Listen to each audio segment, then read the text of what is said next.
तो ये आज हम करने लगे हैं पार्ट 2 उसका सब्जेक्टिव 2022 का जो फबाइस का हमने पेपर जिसका MCQ सॉल्व कर चुके हैं. We have done with MCQs. Now our topic is short question. ठीक है, I am telling you about the short question with reasoning. तो question 1 is what is the least count of screw gauge. Write the method to find the least count of screw gauge. तो सबसे पहले आपने बता देना है कि screw gauge का लीस्ट काउंट जो है इसकी फिक्स एक अमाउंट है 0.01 मिलीमीटर. बस ये एक फिक्स्ड वैल्यू है, यही रहेगी सेम 0.01 मिलीमीटर. और ये आई किस तरह, उसका फार्मूला आप देखें. लीस्ट काउंट का फार्मूला होगा pitch divide by number of division. Pitch mean के पी जो इसका पिच है divide by number of division. ये आप लोगों ने जब प्रैक्टिकल किया होगा तो आपको बेहतर पता होगा कि पिच क्या है और number of division. Number of division जिसके ऊपर लिखी हुई होती हैं और पिच किस तरह हमें पता चलती है, निकालते हैं. और पिच जो है उसका जो मेन स्केल है ना उसके इक्वल होती है. जो उसका मेन स्केल है उसके ऊपर स्मॉलेस्ट डिवीजन हुई होती है, उसको आप पिच कहते हो. तो मेथड क्या होगा लीस्ट काउंट फाइंड करने का, वो कह रहे हैं कि मेथड भी बताएं. तो जो आपके पास the smallest division on the main scale, जो स्मॉलेस्ट डिवीजन है मेन स्केल पे is 1 millimetre which is equal to pitch. तो जो स्मॉलेस्ट डिवीजन है ना, जो उसका मेन स्केल है 1 मिलीमीटर है, वो आपके पास पिच के इक्वल है. तो पिच की जगह आप 1 मिलीमीटर पुट करेंगे. ठीक है, फार्मूला. और नंबर ऑफ डिवीजन कितनी है जी, number of division circular division 100 है. तो फार्मूला आपके पास P/N था, 1 मिलीमीटर डिवाइड बाई 100 आपने पुट किया तो यू गेट 0.01 मिलीमीटर. तो ये आपके पास आ गया जी least count of screw gauge, जो हम ऑलरेडी ऊपर लिख चुके हैं. The second question is the speed of light is 299792458 metre per second. तो स्पीड ऑफ लाइट की उसने वैल्यू गिवन है, दे दी. Express this number in standard form. अब वो कह रहे हैं कि दिस को एक्सप्रेस करो इस नंबर को स्टैंडर्ड फॉर्म में. तो अभी हम करने जा रहे हैं इसको. सबसे पहले हमने स्टैंडर्ड फॉर्म में लिख लिया कि स्पीड ऑफ लाइट की वैल्यू जिसको हम डिनोट करते हैं स्मॉल सी से. Small c is the speed of light. इसको हम कहते हैं 3 × 10⁸ मीटर पर सेकेंड. ये इसकी फिक्स वैल्यू है. ठीक है, ये आपको याद रखनी है. स्पीड ऑफ लाइट में आप फार्मूलाज वगैरह में पुट करने के लिए सी की वैल्यू आपको याद होनी चाहिए. ठीक है, स्पीड ऑफ लाइट को अब हमने क्या करना है सिग्निफिकेंट फिगर 3 सिग्निफिकेंट फिगर्स में लिखना है. तो इन्होंने ये वैल्यू आपको जो है गिवन है, ये वैल्यू उसने दी हुई है पूरी गिवन. अब इसमें आपके पास कहीं भी पॉइंट नहीं है, मीन के ये वैल्यू डेसिमल में नहीं है. तो किसी चीज़ का अगर पॉइंट ना हो तो उसका पॉइंट आप कहाँ पे लगाते हैं, उसका पॉइंट बिल्कुल यहाँ पे आपके एंड पे होता है. ठीक है, पॉइंट ये डेसिमल. अब इस पॉइंट को आपने इधर लेके आना है 1 डिजिट 2 डिजिट 3 4 5 6 7 8 आप यहाँ तक ले आए इसको. तो ये आपके पास जब यहाँ तक आप लाएंगे तो 2.99 × 10⁸. तो ये आपके पास मीटर पर सेकंड. ये इसका आपको आ गया 3 सिग्निफिकेंट फिगर्स में हमने लिख लिया 1 2 3 सिग्निफिकेंट फिगर्स में लिख लिया और 10⁸ आपके पास स्पीड ऑफ लाइट आ गई. And the question 3 is differentiate between circular motion and rotatory motion. Give one example for each. अब आपको देखें सर्कुलर मोशन क्या है. The axis of rotation remain fixed. Axis of rotation जो है फिक्स्ड होगा. जैसे कि आपके पास सोलर सिस्टम हो गया. अब सोलर सिस्टम में क्या है, सन जो है वो आपके पास है, उसके गिर्द जो है सारे के सारे ऑर्बिट्स जो हैं वो क्या कर रहे हैं, रिवॉल्व कर रहे हैं सारे के सारे. मतलब जो प्लैनेट्स हैं जैसे कि earth is also a planet. तो ये सारे के सारा जितना भी हमारा सोलर सिस्टम है किस पे मुश्तमिल है, सर्कुलर मोशन पे. जैसे कि आप वो फेरिस व्हील को देख लें, आप लोग जाते होंगे एग्जीबिशन में तो वहाँ पे फेरिस व्हील बड़ा, उसका जो रोटेशन जो है वो फिक्स्ड होता है. जो एक्सिस ऑफ रोटेशन है वो फिक्स्ड है. बाकी जो उसके बॉक्सेस लगे हैं डिब्बे जिसके अंदर हम बैठ के झूला लेते हैं तो वो कंटिन्यूसली मूव करते हैं. तो इसको हम कहते हैं सर्कुलर मोशन है कि एक्सिस ऑफ रोटेशन जो है वो फिक्स्ड होगा और सारा के सारे जो बाकी बंदे मूव कर रहे होते हैं. तो इसको हम कहते हैं सर्कुलर मोशन.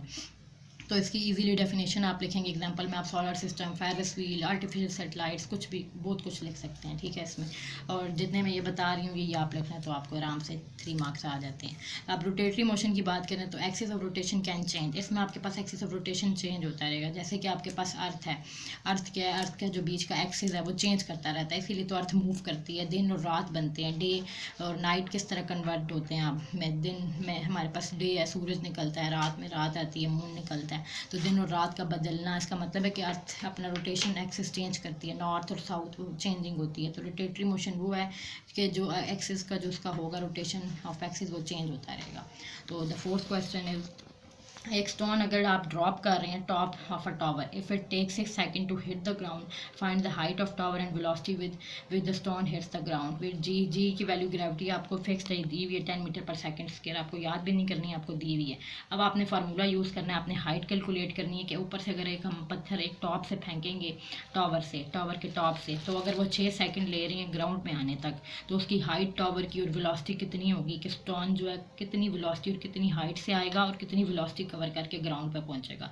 तो हाइट का हमने फार्मूला लिख लिया 1/2 g t², ठीक है, ये आपकी बुक में फार्मूला लिखा है, उधर से आपने ये फार्मूला मैंने लिया। तो जी की वैल्यू 10 मीटर पर सेकंड स्क्वायर दी हुई है, टी आपको टाइम 6 सेकंड दिए हैं। अब आप फार्मूले में 1/2 g की वैल्यू आप पुट करेंगे, टी की जगह आप टी दिया हुआ ये पुट करेंगे, 1/2 ये 10 और आपका 6 का स्क्वायर 36, इसको आप कटिंग करेंगे तो हाइट आपकी 180 मीटर आ गई। वेलोसिटी आप निकालेंगे जी टी, वेलोसिटी का formula v = gt, g is gravity which is given, t is time which is given, ठीक है। Put this value and you get 60 meter per second square. This is the velocity. Question 5 है suggest any 3 methods to reduce friction. तो friction को reduce करने के लिए हमारे पास कौन से 3 मेथड्स हैं वो आपने बताने हैं। तो first of all lubricating the surface. Lubricating the surface mean कि अगर आपकी ऑयली सरफेस होगी, कोई भी ऑयल, कोई पेट्रोल, कोई बारिश का पानी, कुछ इस तरह की चीज़ें पड़ी होंगी तो फ्रिक्शन को उससे हम कम कर सकते हैं। देखें अगर हमारे पास बिल्कुल एक है हमारे पास ड्राई रोड है और रफ सी सरफेस है, उसके ऊपर अगर हम बाइक चलाते हैं, गाड़ी चलाते हैं तो उसकी हमारे पास फ्रिक्शन होती है। एक टायर की जो सरफेस है, टायर का जो खुरदरा सा वो सरफेस और एक रोड की सरफेस, इन दोनों के दरमियान आपस में फ्रिक्शन मीन के रुकावट है जिसकी वजह से हम स्टेबल रहते हैं उन रोड, ठीक है। अगर हम लुब्रिकेटिंग सरफेस कर दें, उसको पॉलिशिंग कर दें, बॉल बेयरिंग का यूज़ करें तो इसकी वजह से हमें जो है फ्रिक्शन कम हो सकती है, हमारे गिरने के ज़्यादा चांसेस हैं। तो ये 3 मेथड्स हैं जिससे हम फ्रिक्शन को रिड्यूस कर सकते हैं। Question 6 is how can a force related with change of momentum of a body. Force किस तरह रिलेट करती है change of momentum of a body. देखिए फोर्स है क्या चीज़, फोर्स ये है कि मोमेंटम चेंज करती रहती है टाइम के साथ साथ। जैसे इसको हम लिख सकते हैं F = ma, ठीक है। M for mass, A for acceleration, M for mass, A for acceleration. A क्या होगा हमारे पास एसिलेरेशन किसके इक्वल dv/dt के, तो एसिलेरेशन की वैल्यू पुट की, मास डाला, एसिलेरेशन की वैल्यू पुट की, मास आपके पास ये आ गया। तो v क्या है, change in velocity divide by time, तो change in velocity per time. तो force is directly proportion to the rate of change of linear momentum. Force आपके पास क्या डायरेक्ट प्रोपोर्शन है मोमेंटम का चेंज विद टाइम, टाइम के साथ साथ मोमेंटम को जो चेंज कर रहा है। तो फोर्स किस तरह रिलेट कर रहा है, डायरेक्टली रिलेट कर रहा है। फोर्स अगर हम ज़्यादा करेंगे मोमेंटम पर यूनिट टाइम भी उतना ज़्यादा होगा, ठीक है बच्चों। आपको ये बताती हूँ मैं, अगर फोर्स आप ज़्यादा करेंगे, फोर्स अगर आप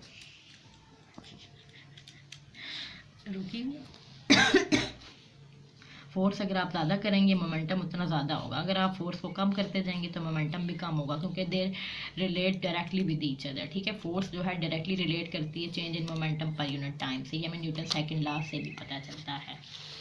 question 7 is what is dynamic translational equilibrium, give an example. देखिए ट्रांसलेशनल मीन बच्चों है कि स्ट्रेट लाइन मूव कर रहे हैं, dynamic mean motion, equilibrium mean कि वो स्टेबल है। तो जो भी बॉडी अगर मूव कर रही है यूनिफॉर्म लीनियर वेलोसिटी से तो बॉडी को भी कहते हैं डायनामिक। डायनामिक मीन के बॉडी मोशन में भी है, मूव भी कर रही है। ट्रांसलेशनल सीधी मूव कर रही है, इक्विलिब्रियम है। ट्रांसलेशनल इक्विलिब्रियम में सीधी स्ट्रेट जा रही है, डायनामिक मीन के मोशन भी है। अब जैसे पैराट्रूपर फॉलिंग डाउन, पैराट्रूपर है मूव भी कर रहा है, ठीक है, मूव भी कर रहा है, डायनामिक में है ये। ट्रांसलेशनल मीन के फॉल हो रहा है डाउन विद कांस्टेंट वेलोसिटी, बिल्कुल सेम स्ट्रेट आ रहा है। ट्रांसलेशनल मीन स्ट्रेट लाइन में, ये नहीं पैराट्रूपर कर रहा, पैराट्रूपर ऊपर से आते थे जिग जैग होगा, इधर उधर जाएगा, नहीं बिल्कुल स्ट्रेट फॉल करेगा। इसलिए हम इसको is the best example, paratrooper is the best example of dynamic translational equilibrium. तो कोई भी बॉडी अगर यूनिफॉर्म लीनियर वेलोसिटी से मूव कर रही है तो उसको हम कहते हैं डायनामिक ट्रांसलेशनल इक्विलिब्रियम, जैसे कि एग्जांपल में paratrooper. Question 8 is a net has been tightened by a force of 300 Newton by using 10 centimeter long spanner. What length of spanner is required to lose same nut with 200 Newton force? तो force आपके पास दी हुई है 300 Newton, length of spanner भी दी हुई है आपको। तो अभी इसमें आपको क्या निकालना है जी, टॉर्क निकालेंगे। सबसे पहले हम निकाल लेंगे टॉर्क। इसमें बहुत केसेस में टॉर्क की क्या वैल्यू होगी जी, F×R। We have an relation, अब हमारे पास एक रिलेशन है, हमने क्योंकि इसकी भी बेसिकली लेंथ बतानी है उसके लिए भी हम R फाइंड करेंगे। तो पहले तो हमने टॉर्क ले लिया जी, टॉर्क T = R×F। तो अब इसके हमने 2 ले लिए, F1 R1 F2 R2, ये फार्मूला है, इसमें आप पुट करेंगे। F1 आपके पास फोर्स 1 दी हुई है, R1 आपको डिस्टेंस 10 दिया हुआ है, F2 आपको 200 न्यूटन है, R2 लिख लिया।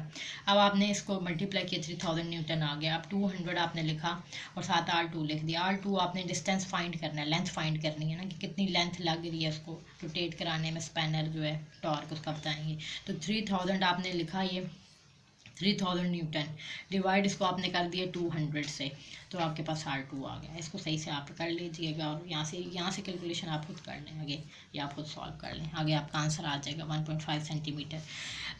Question 9 is what will be the acceleration due to gravity on the surface of planet whose mass and radius are twice that of corresponding Earth's value।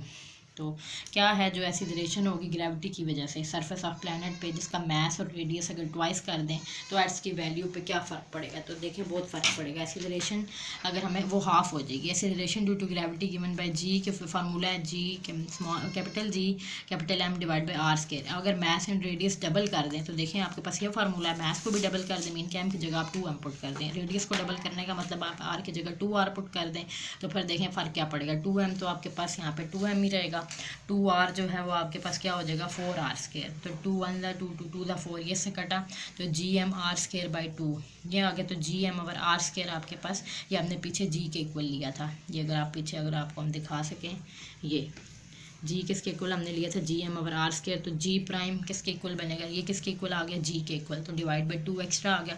तो G prime की value क्या आएगी half आएगी। ठीक है, आपके पास क्या वैल्यू होगी इसकी जी की, ग्रेविटी की वजह से क्या वैल्यू आएगी इसकी g by 2 half. Question 10, what kind of energy transformation take place when a body is drop from a certain height. जब किसी सर्टेन हाइट से हम किसी भी बॉडी को फॉल करवाएंगे, फेंकेंगे, ठीक है, ड्रॉप करेंगे, छोड़ेंगे उधर से, तो कौन सी एनर्जी ट्रांसफॉर्मेशन होगी। देखें अगर एक बॉडी हाइट पे है इट्स मीन उसके पास पोटेंशियल एनर्जी उसने गेन की हुई है। तो when a body is drop from a certain height it's potential energy reduces. अगर ऊपर से वो बॉडी अब फेंक रहे हैं तो उसने जो अटेन की हुई थी पोटेंशियल एनर्जी वो उसने अब रिड्यूस कर दी and transform into the kinetic energy, और वो काइनेटिक एनर्जी में बदल गई। काइनेटिक एनर्जी किसे कहते हैं, जो ज़मीन पे और नीचे लो लेवल पर रह के मूवमेंट जो होती है मोशन, उसको हम काइनेटिक एनर्जी कहते हैं। तो काइनेटिक एनर्जी को ट्रांसफॉर्म कर लेगी और पोटेंशियल एनर्जी को रिड्यूस कर देगी बॉडी कोई भी अगर बॉडी ऊपर से ड्रॉप होगी तो। When a small needle sinks in water and huge ships travel easily in water without sinking. ये अब ये बिल्कुल है रीजनिंग है, रीजनिंग क्वेश्चन ये ज़रूर आपके पेपर में आते हैं। ठीक है, वो कह रहे हैं कि एक स्मॉल नीडल है वो किस तरह पानी में सिंक जो है डूब जाती है वाटर में, एंड ह्यूज शिप्स जो होती हैं वो तो ऊपर ही जो है फ्लॉट करती रहती हैं विदाउट सिंकिंग, डूबती नहीं हैं। जो शिप्स हैं वो बड़ी बड़ी जिस पर आप बैठ के जी लेते हैं, इंजॉय भी करते हैं, आप लोग जाते हैं खानपुर डैम, तो स्मॉल नीडल जो है आपकी वो जो है सिंक हो जाती है। तो अब आपने ये बताना है कि नीडल जो है, अब कोई भी बॉडी जो होगी ना, जैसे नीडल होगी, नीडल की इतनी कम स्पेस है, इतनी शॉर्ट है वो, उसमें उसकी लेंथ भी और सारा उसका कोई वो नहीं है, वेट भी नहीं है इतना, तो जो वो पानी में कम डिस्प्लेस होगी, पानी के अंदर वो बिल्कुल जाते साथ ही उसका वेट है ही नहीं, पानी उसको फील ही नहीं करेगा, उसको नीचे ले जाएगा, तो वो जाके सिंक हो जाएगी। इसकी मेन चीज़ यही है कि वो पानी को कितना डिस्प्लेस करती है। अगर आप यही बोट की बात करें तो boat is not like a needle, ठीक है, boat is very big very huge. तो अब बोट जो है वो पानी के ऊपर जब खड़ी होती है तो वो पानी में ज़्यादा सारा डिस्टेंस अपना डालती है, अपना वज़न डालती है पानी पे, जो जिसकी वजह से पानी नीचे से अपना वेट लगाता है, उस वज़न को उठाता है। ज़ाहिर है पानी भी तो नहीं बर्दाश्त कर सकता इतना वेट आए, तो ये नीचे से आप थ्रस्ट फोर्स लगाएगा, ब्यूएंट फोर्स लगाएगा, तो जो शिप है वो फिर अपनी जगह ऊपर स्टेबल रहेगी और फ्लोटिंग करेगी।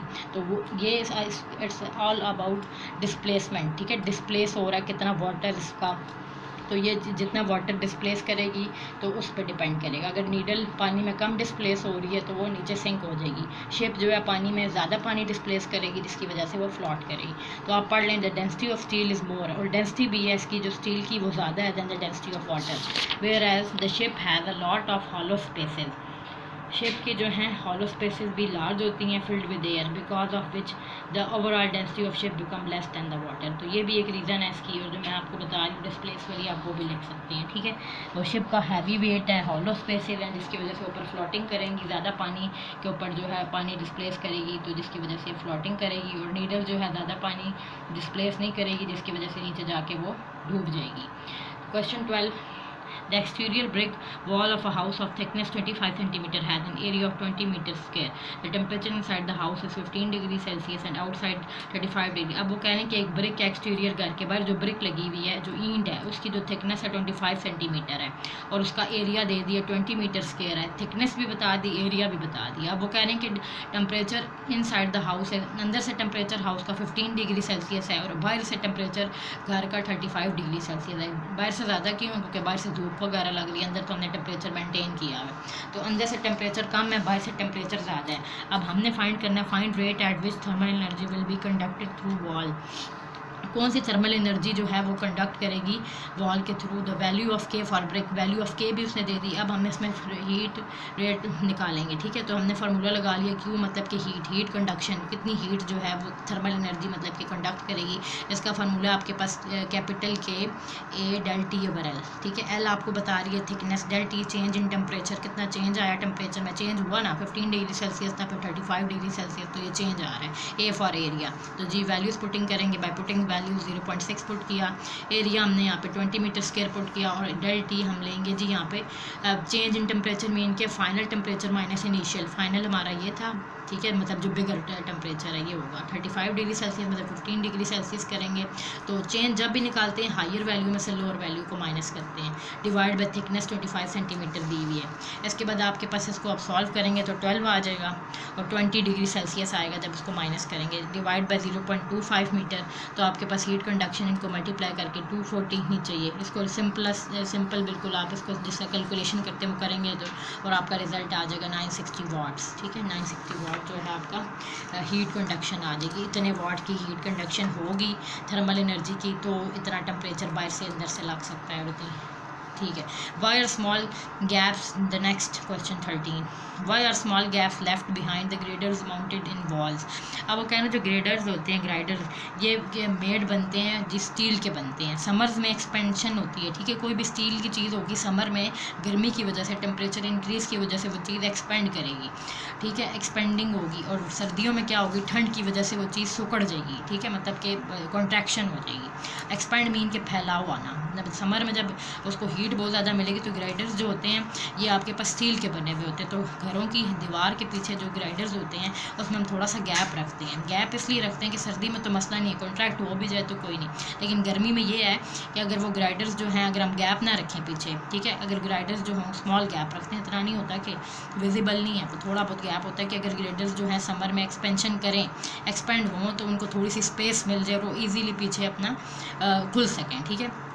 अगर नहीं रखेंगे दीवार के पीछे तो हमारे दीवार को जो वॉल्स हैं उनको क्रैक्स होने का जी खतरा है, ठीक है, क्योंकि वो अगर खोलें तो दीवार पूरी हिल जाएगी और दरारें आ जाएंगी, क्रैक्स पड़ेंगे।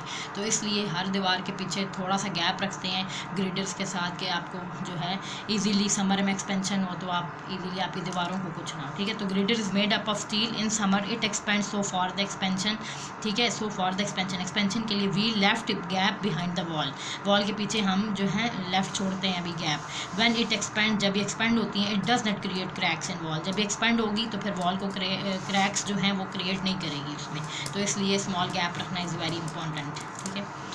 The question 14 is what is latent heat of fusion, write it expression। तो latent heat of fusion अगर आपको मैं बिल्कुल सिंपलेस्ट अपने वर्डिंग बताऊं तो ये होगी कि अगर आप कन्वर्जन करते हैं, चेंज करते हैं सॉलिड को लिक्विड की फॉर्म में, चेंज इन सॉलिड मीन के मैं अगर आपको एग्जांपल देती चलूँ, आइस का क्यूब एक ले लें, अगर वो आपको हीट करने से जो है आइस जो है मेल्ट होगी, तो जब वो मेल्ट होगी तो लिक्विड की फॉर्म में बनेगी। तो जो सॉलिड से लिक्विड में कन्वर्जन हो रही है बाय अप्लाइंग हीट, तो उसको आप कहते हैं लेटेंट हीट ऑफ फ्यूजन, ठीक है। तो आप इसको पढ़ लें, one state of solid is change into liquid, solid जो स्टेट होगी लिक्विड में चेंज हो जाएगी, और conversion of ice into water, ice जो कन्वर्ट होगी वाटर में, जैसा कि मैं आपको भी पहले बता चुकी हूँ। By applying heat at constant pressure is called latent of fusion, latent heat of fusion. Expression क्या है इसका, Q equal to ml, M for mass, L for specific latent heat of fusion. तो ये आपका एक्सप्रेशन होगा, this one is your expression, this one is your definition. The last one is why does smoke rise up the chimney? You all know about very well this about chimney. Why does smoke rise up the chimney? Smoke जो है वो क्यों एकदम से उड़ता है, rise होके जाता है चिमनी की तरफ। जैसे कि हम किचन में कुछ खाना वगैरह पका रहे हो तो जितना भी स्मोक होगा खुद ब खुद हमने चिमनी लगी हुई है जी, उधर से एग्जॉस्ट ऑन है, एग्जॉस्ट ने सारा खींचा और धुआं बाहर चला गया। तो स्मोक जो कुकिंग करने से आ रहा है वो वेरी हॉट है। तो हॉट चीज़ जो भी होगी ना, कोई भी हॉट मॉलिक्यूल्स हैं वो आराम से बैठ नहीं सकते, वो आपस में बहुत ज़्यादा कोलाइडिंग और रेंडमली मूव करने वाले हैं, ठीक है। वो आप ये ना समझें कि वो आराम से अपनी अपनी सीटों पर बैठेंगे।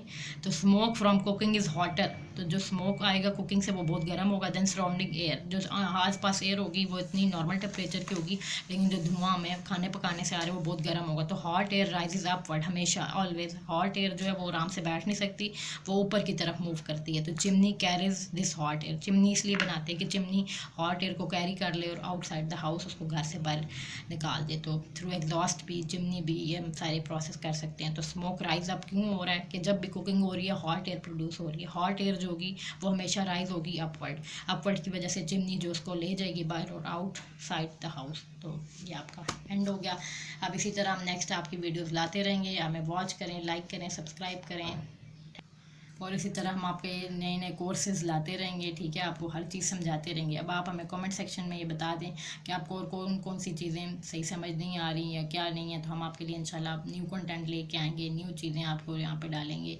जो जो आप चाह रहे हैं नीचे कमेंट सेक्शन में जल्दी से बता दें, सारे के सारे जल्दी से, जो जो आपको समझ नहीं आ रहा जल्दी से। पेपर 27 को पहला पेपर है, उससे पहले पहले जो बताना है आपको बता दें कि क्या आपको समझ नहीं आ रहा। आपको बेसिक कॉन्सेप्ट देंगे, बिल्कुल कोई रट्टा नहीं मारना आपने, कुछ नहीं। Thank you so much for watching.